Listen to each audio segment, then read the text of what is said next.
Begitu pintu kamar dibuka, pegawai ini masuk menyeruak bau yang lebih busuk lagi. Keluarga di Kalideres, hubungan spesial anaknya dan juga sang paman. Misteri makna behind the scenes video klip memiliki tapi tetap sopan.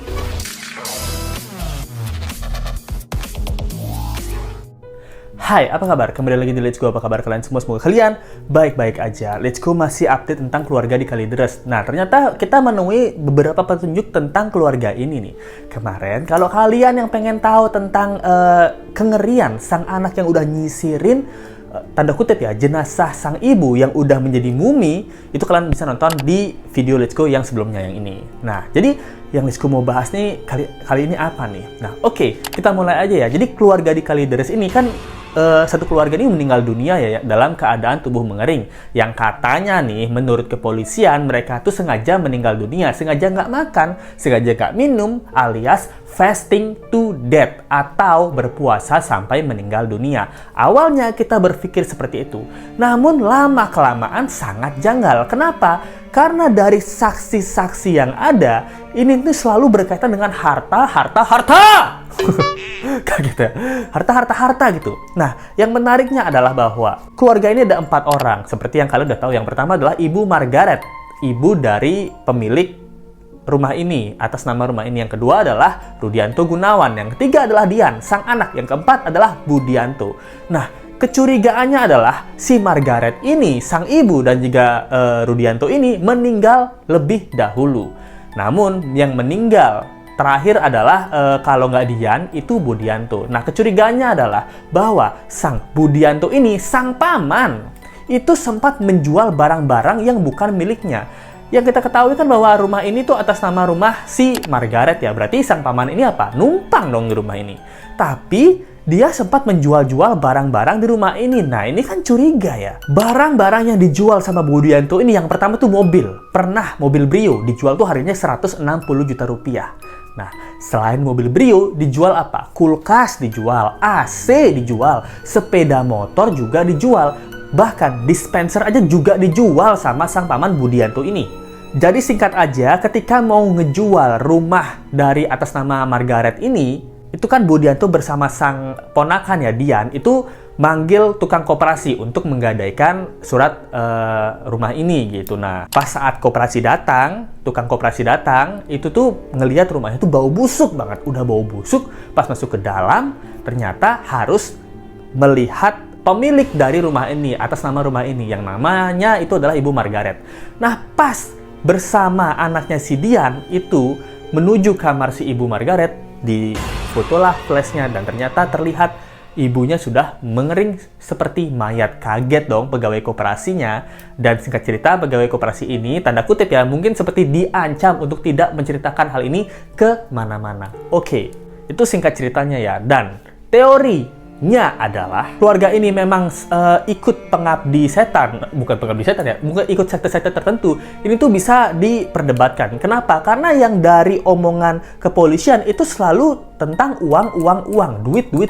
Semua barang-barang dijual. Nah, ini kan kalau kita bahas tentang apokaliptik, di mana ritual tapa berata yang memang ada sekte tertentu yang menggunakan ritual ini, yaitu puasa sampai mati, hingga kematian yang alami menjemput mereka, ini nih nggak relate. Karena ini kelihatan bahwa mereka udah menjual semuanya, udah habis banget hartanya dijualin, makanya mereka nggak punya harta lagi buat dijual, sampai akhirnya mereka meninggal dunia. Lebih relate-nya ke sana sih. Dan mengenai ini ada kesaksian dari ahli psikolog. Dia mengatakan bahwa ini kemungkinan terjadi karena adanya depresi atau waham. Nah, salah satu depresi ini adalah menghayal ataupun semakin jauh dari Tuhan. Nah, itu. Jadi kita bisa secara melogikakan ya, bahwa orang-orang yang depresi ataupun putus asa, biasanya kalau yang udah putus asa banget, itu jauh dari Tuhan.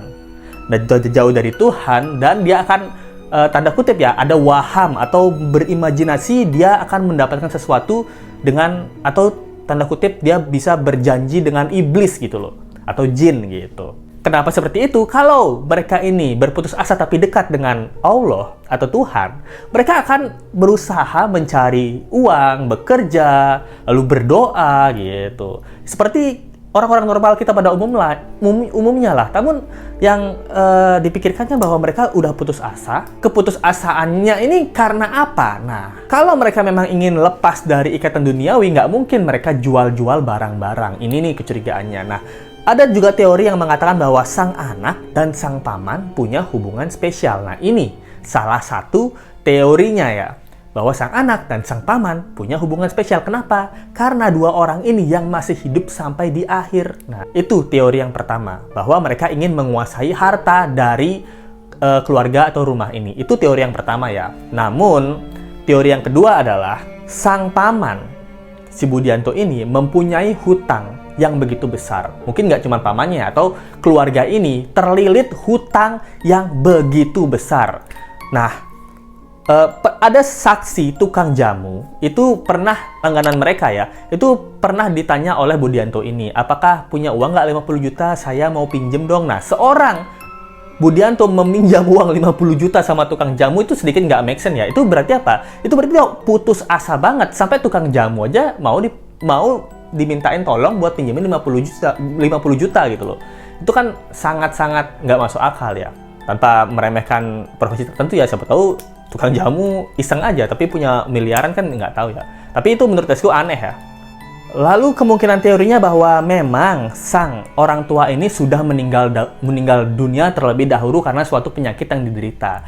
Tapi karena mereka punya mungkin musuh di mana-mana atau hutang di mana-mana, mereka nggak bisa untuk membiayai pengobatan atau penguburan dari sang ayah dan sang ibu. Dengan hutang yang begitu bejubel, membuat kan udah stres ya, udah hutang bejubel, stres. Ternyata kedua orang tua dari Dian ini meninggal dunia, stres juga. Nah, apa yang harus dilakukan buat hidup sehari-hari? Yaitu cuman bisa menjual barang-barang yang ada, karena mental mereka ini udah terganggu, terutama mental Dian. Kalau si Budianto ini kan udah tua, mau cari kerja juga susah. Ya, untuk bertahan sementara adalah menjual barang-barang pribadi milik mereka. Itu teori lainnya. Tapi teori ini tuh juga mungkin bisa jadi kriminal ya, karena tahu barang-barang tersebut bisa dijual. Mungkin di awal jual brio, oh bisa, kita punya uang nih buat makan, atau buat bayar hutang, atau buat ngapain kayak itu uangnya, kita nggak tahu. Terus buat jual kulkas, jual TV, jual apa, oh ini kita masih ada nih simpanan uang gitu. Sampai akhirnya ya udah kita terakhir jual rumah aja nih, kita udah nggak bisa bayar apa-apa nih, ya udah kita jual rumah aja. Nah, untuk menjual rumah itu ternyata kurang pengalaman di dunia kriminal ya. Kurang pengalaman gitu. Ini juga Let's Go dapat dari teori subscriber Let's Go ya. Di teorinya Fatra gitu. Dia komen di komentar Let's Go, teorinya dia bahwa sang paman ini mungkin niat jual tapi kurang berpengalaman di bidang kriminal. Jadi nggak tahu bahwa kalau mau jual rumah itu harus survei gitu. Harus ada survei yang pemilik aslinya siapa gitu. Nah, harusnya kan kalau memang kedua orang ini meninggal terlebih dahulu dan dikuburkan secara layak dan ada surat meninggal, biasanya ahli waris bisa menjual rumah tersebut dengan catatan ada akte kelahiran, habis itu ada surat meninggal dunia dari sang pemilik terdahulu gitu, setahu Let's Go. Namun karena pas udah ketahuan sama pegawai koperasi ya, semakin susah buat dijual dong, semakin depresi lah orang-orang ini karena ketahuan bahwa di rumah ini tuh ada mayat dan rumornya itu pasti tersebar dengan cepat gitu. Jadinya mereka tambah depresi dan meninggal dunia. Itu kalau teori secara logika ya. Nah, ada teori lain yang mengatakan bahwa ini kembali ke teori yang si paman dan anak punya hubungan spesial ya, bahwa mereka ini memang mensekap gitu, mensekap sang papa dan mama. Sampai akhirnya sang papa dan mama ini nggak dikasih air, nggak dikasih makanan sampai meninggal dunia gitu. Ada teori juga dari sobat-sobat Let's Go yang mengatakan seperti itu. Ini kayaknya emang sengaja disekap deh papa mamanya buat mendapatkan harta warisan dan melancarkan hubungan spesial mereka. Nah, ternyata setelah disekap, nah tanda kutip ya, orang depresi aja, orang kelainan aja udah berani menyekap papa mamanya, kan itu udah kelainan ya. Apalagi setelah papa mamanya meninggal, mungkin nggak siap dengan hal itu, mereka atau si Dian ini tanda kutip depresinya lebih besar lagi dan coba buat menjual semuanya, akhirnya mentok-mentok lagi nih di rumah penjualannya dan tidak bisa jual rumahnya. Mungkin Dian ini karena ngomel terus, abis itu nggak terima dan lain-lain. Mungkin Dian ini juga salah satu menjadi korban tanda kutip teori dugaan pembunuhan dari sang Budianto.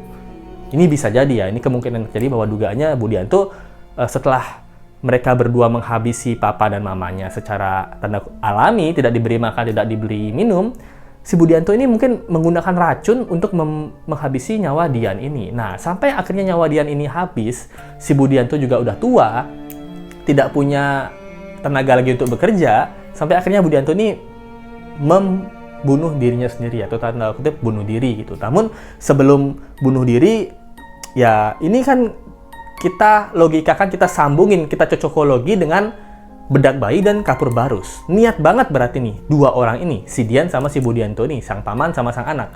Mereka di awal papa mamanya meninggal pasti udah mencoba berbagai cara sampai ketemu. Ternyata yang bisa menghilangkan bau mayat adalah kapur barus dan juga bedak bayi. Nah, dari sini aja mereka termaksud dalam tindakan bisa jadi pembunuhan berencana ya, karena udah ada orang meninggal tapi nggak dikuburin gitu, sengaja didiemin atau dimumifikasi dengan cara disebar kapur barus dan juga bedak bayi gitu.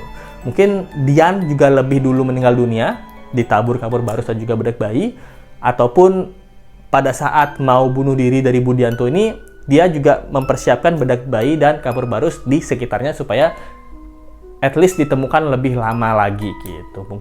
Tapi semua teori ini adalah hanya pikiran-pikiran dan duga-dugaan, asumsi-asumsi para warganet termasuk Let's Go. Karena dibilang ikutan sekte sesuatu, kenapa kepolisian ngomongin harta terus, ini curiga banget. Tapi dibilang ngomongin harta melulu, seluruh keluarganya meninggal dunia. Nah, ini belum mendapatkan sinkron yang cocok antara sekte tertentu dan juga harta gonogini gitu. Apakah tiba-tiba di antara 4 orang ini ada orang kelima nih ternyata di balik semua rencana ini, orang kelima yang ingin mengambil harta dari keluarga ini. Tapi ini kemungkinan kecil ya, karena untuk jual rumah yang di Kalideres segini aja susahnya minta ampun. Jadi apalagi udah ada mayat yang meninggal di dalam ya. Kalau ini ada orang kelima yang pengen, anggota keluarga yang pengen nempatin rumah ini kan serem ya. Ada hantunya gitu. Atau dia mau jual juga sama, susah juga buat dijual. Kita udah tahu nih semua ada di rumah ini nih pembunuhan massal atau kematian massal itu. Ini kan susah juga. Ini menurut Let's Go orang kelima ini agak susah. Tapi entah kenapa insting atau feeling Let's Go di teori yang pertama, di mana paman dan juga keponakannya ini ada hubungan spesial sih. Menurut kalian gimana nih tentang kasus kali ini? Kita update terus kasusnya karena ini kasus yang sangat menarik ya. Kita doain juga bahwa jenazah ini semoga dapetin tempat di surga. Let's tekanin sekali lagi bahwa teori-teori ini adalah teori-teori yang kemungkinan bisa terjadi tapi belum pasti. Ini adalah duga-dugaan, asumsi para warganet dan hasil pemikiran kita semua. Thank you banget yang udah nonton. Jangan lupa like, comment, share, dan subscribe video ini. Kita ketemu lagi di video berikutnya. Sampai jumpa lagi. Bye. Misteri makna behind the scenes video klipnya. Memiliki